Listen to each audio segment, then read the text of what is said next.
ഏറ്റവും കുറഞ്ഞത് 100 സീറ്റെങ്കിലും നേടി അധികാരത്തിലെത്തും, 100-ന് മേലെ സീറ്റ് നേടി അധികാരത്തിലെത്തുമെന്നാണ് പ്രതിപക്ഷ നേതാവായിട്ടുള്ള വി.ഡി. സതീശൻ പറഞ്ഞിട്ടുള്ളത്. 100+ ആണ് UDF. UDF 100+. Let's just discuss on this stat. കഴിഞ്ഞ വർഷം 99 സീറ്റാണ് LDF-ന്, 41 സീറ്റാണ് UDF-ന്. BJPക്ക് സീറ്റൊന്നുമില്ല. അത് തൽക്കാലം അങ്ങനെ നിൽക്കട്ടെ. Let that continue. ഈ 100 സീറ്റ് കിട്ടി അധികാരത്തിലെത്തുന്ന UDF-ന്റെ ഒരു കണക്ക് നമുക്കങ്ങ് വിടാം. അധികാരം കിട്ടാൻ ഏറ്റവും മിനിമം UDF-ന് വേണ്ട റിക്വയർമെൻറ്റ്സ് എന്തൊക്കെയാണ്? 71 സീറ്റുകളാണ്. 140-ൽ 71 സീറ്റാണ് ഭൂരിപക്ഷം. 41 സീറ്റ് 71 ആകണമെങ്കിൽ LDF-ന്റെ 30 സിറ്റിംഗ് MLA-മാർ തോക്കണം. അതുമാത്രമല്ല, ഈ 41 കോൺഗ്രസ് MLA-മാരിൽ ആരും തോക്കാനും പാടില്ല. ഇത്ര ആലോചിച്ചാൽ ഈ ഒരു ഭരണമാറ്റത്തിന്റെ സാധ്യതകളെ കുറിച്ചൊക്കെ നമുക്ക് മനസ്സിലാവും.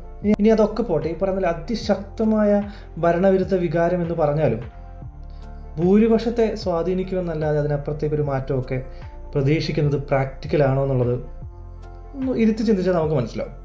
അതവിടെ നിൽക്കട്ടെ. പറയാൻ വന്നത് വനവാസത്തെക്കുറിച്ചാണ്. കാട്ടിപ്പോകുന്നല്ലോ പൊളിറ്റിക്സിൽ നിന്ന് പിന്നെ ഞാനുണ്ടാവില്ല. അത് ഞാൻ വളരെ വ്യക്തമാക്കിയില്ല.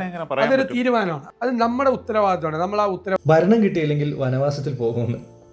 അതായത് അധികാരം കയ്യിലില്ലെങ്കിൽ പിന്നെ ഞങ്ങളെ കാട്ടിൽ നോക്കിയാൽ മതി. പുള്ളി ഇത് കാര്യമായിട്ട് പറഞ്ഞതെന്ന് ഞാൻ വിചാരിക്കുന്നില്ല. പക്ഷേ എങ്ങനെയാണ് ഇങ്ങനെ ഒരു പബ്ലിക് സ്റ്റേറ്റ്മെൻറ്റ് ഒരാൾക്ക് പറയാൻ വേണ്ടി സാധിക്കുക? അപ്പം കെ സുധാകരൻ വന്നിട്ട് പറയാണ്, അങ്ങനെ പോകേണ്ടി വരും, ഭരണം കിട്ടില്ലെങ്കിൽ അങ്ങനെ പോകുന്നത് തന്നെയാണ് ശരി, പക്ഷെ അങ്ങനെ സംഭവിക്കാതിരിക്കട്ടെ എന്ന് നമുക്ക് പ്രാർത്ഥിക്കാമെന്ന്. അദ്ദേഹം അങ്ങനെ പോകാൻ ഇരിക്കട്ടെ എന്ന് നമ്മളെല്ലാം അതിനു വേണ്ടി പ്രാർത്ഥിക്കാം. ഇതേ ചോദ്യം പിണറായി വിജയനോട് ചോദിക്കുകയാണ്.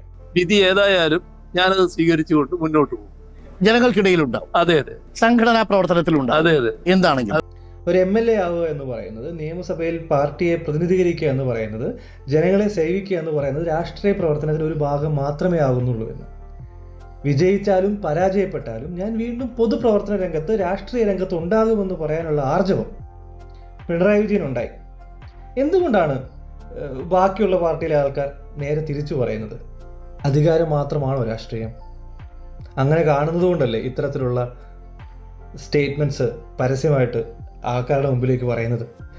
നിങ്ങൾ ഞങ്ങൾക്ക് അധികാരം തന്നില്ലെങ്കിൽ പിന്നെ ഞങ്ങളെ നോക്കണ്ട, ഞങ്ങൾ കാട്ടിലായിരിക്കും എന്ന തരത്തിലൊക്കെ പറയുന്ന ആൾക്കാരെ വിജയിപ്പിക്കേണ്ട ഒരു കാര്യത്തെക്കുറിച്ച് നിങ്ങളൊന്ന് കാര്യമായിട്ട് ചിന്തിക്കേണ്ടതില്ലേ? ഇവരെയാണോ നമ്മൾ അധികാരം ഏൽപ്പിക്കേണ്ടത്? നേരെ മറിച്ച് ജയിച്ചാലും പരാജയപ്പെട്ടാലും ഞങ്ങൾക്ക് യാതൊരു പ്രശ്നവുമില്ല, ഞങ്ങൾ നിങ്ങളുടെ കൂടെ ഉണ്ടാകുമെന്ന് പറഞ്ഞ് വാക്ക് തരുന്നവരെയാണോ നിങ്ങൾ വിജയിപ്പിക്കേണ്ടത്?